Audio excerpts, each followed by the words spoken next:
জীবনের সর্বশেষ যে কাজটা কথাটা বলেছিলেন সেটা ছিল কি? নামাজ। ইন্তেকালের 5 দিন আগে প্রচন্ড জ্বর হলো, মাথায় যন্ত্রণা হলো, বারবার বেহুশ হয়ে পড়েন। যে রাত্রে ইন্তেকাল করবেন সেই রাত্রে সাহাবায়ে কেরাম কেউ ঘরে ফেরে নাই, সবাই কাঁদতেছে। সকলের ধারণা নবীজি খুব তাড়াতাড়ি বিদায় হয়ে যাবেন। ঘরের মধ্যে স্ত্রীরা কাঁদেন, জামাই কাঁদে, নাতি নাতনি কাঁদে। সব থেকে বেশি কাঁদছেন হযরতে মা ফাতিমা রাদিয়াল্লাহু তাআলা আনহা। রাসূলুল্লাহর হুশ এলো, হযরত ফাতেমার কান্না দেখে কাছে ইশারা করে ডাকলেন, কানে কানে কি যেন বললেন। হযরত ফাতেমার কান্না বন্ধ হয়ে গেল। হযরত আয়েশা ফাতেমাকে ডেকে বলেন, মা তোমার আব্বা জান কি তোমারে বলল, কান্না বন্ধ হলো তোমার? হযরত ফাতেমা বলেন, মা আমার আব্বা জান আমাকে কানে কানে বললেন, মা কাঁদিস না, তোর কান্না আমার বরদাস্ত হয় না। আমি তোমাকে সুসংবাদ শোনাই, আমি মরে যাওয়ার পর সবার আগে তোমার সাথে আমার দেখা হয়ে যাবে। হযরত ফাতেমা বুঝতে পেরেছেন এর অর্থ হলো রাসূলের ইন্তেকালের পরে আত্মীয় স্বজনের ভিতরে সর্বপ্রথম ফাতেমার ইন্তেকাল হবে। হয়েছিল তাই। রাসূলুল্লাহ বেহুশ হয়ে পড়লেন, আবার হুশ হলো, আবার বেহুশ হলেন। হজরের পরে হযরত জিবরাইল এসে বলছেন, আসসালামু আলাইকা ইয়া রাসূলুল্লাহ, হে আল্লাহর রাসূল, আল্লাহ আপনাকে সালাম বলেছেন আর তিনি জানতে চেয়েছেন আপনি কেমন আছেন। তিনি জানেন আপনি কেমন আছেন, তারপরেও তিনি জানতে চেয়েছেন আপনার মুখে আপনি কেমন আছেন। নবীজি বললেন, আমি বড়ই কষ্টের ভিতরে আছি, অসুস্থ আছি। হযরতে জিবরাইল বলছেন, ইয়া রাসূলুল্লাহ, একজন নতুন ফেরেশতা এসেছে আজ আমার সাথে, যে ফেরেশতা কোন মানুষের কাছে আসার জন্য অনুমতি কোনোদিন চায় নাই আর কোনোদিন চাবেও না, শুধু আপনার অনুমতি চায় আপনার কাছে আসার জন্য। সে ফেরেশতার নাম মালাকুল মউত।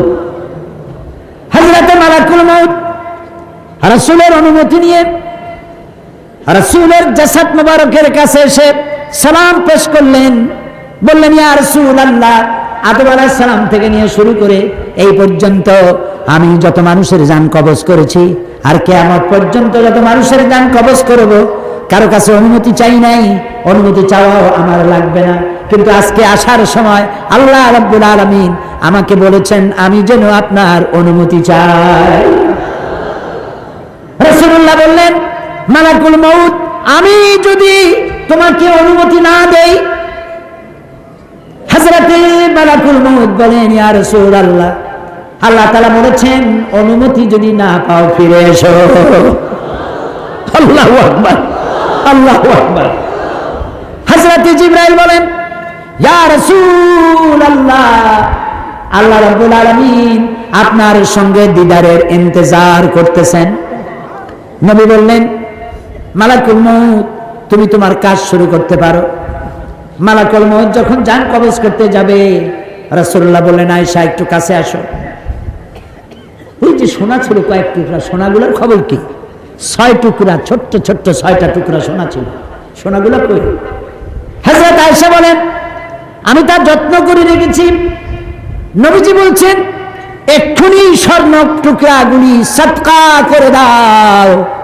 আমি মুহাম্মদ সাল্লাল্লাহু আলাইহি সাল্লাম আল্লাহর দরবারে এই অবস্থায় উপনীত হতে চাই না যে মুহাম্মদের ঘরের ভিতরে সোনা আছে। হযরত ওমর রাদিয়াল্লাহু তাআলা আনহু রাসূলের সঙ্গে দেখা করতে গেছিলেন একদিন, ঘরে মা আয়েশা ছিলেন না। হযরত ওমর সালাম দিয়ে ঘরের মধ্যে ঢুকে দাঁড়ায় দাঁড়ায় কাঁদতেছেন, বাচ্চা শিশুর মতো ডুকরে ডুকরে কাঁদছে। রাসূলুল্লাহ জিজ্ঞেস করছেন, ওমর কাঁদো কেন?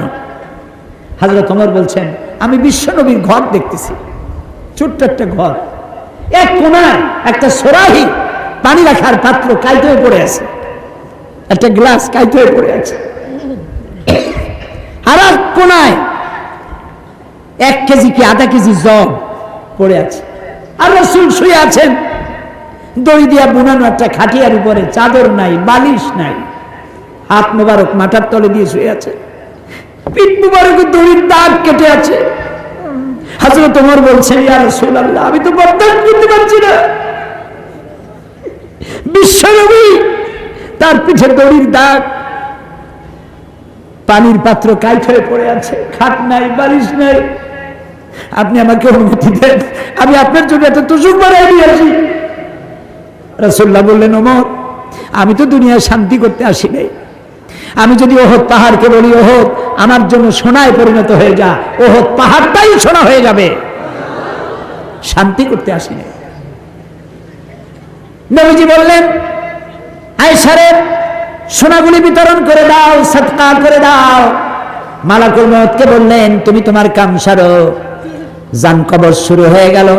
নবীজি জীবনের শেষ কথা মুখ থেকে উচ্চারিত হলো, আসসালাত আসসালাত ওয়া মা মালাকাত আইমানুকুম, ও আমার উম্মতেরা, নামাজ নামাজ। ইন্তেকালের সময় মেয়ের কথা বললেন না, নাতির কথা বললেন না, জামাইয়ের কথা বললেন না, উম্মতকে স্মরণ করালেন, ও আমার উম্মতেরা, নামাজ ছেড়ে দিও না। আর তোমার অধীনস্থ ব্যক্তিদেরকে জ্বালা যন্ত্রণা দিও না, চাকর বাকরের জ্বালা যন্ত্রণা দিও না, গরিব মানুষের দিকে লক্ষ্য রেখো।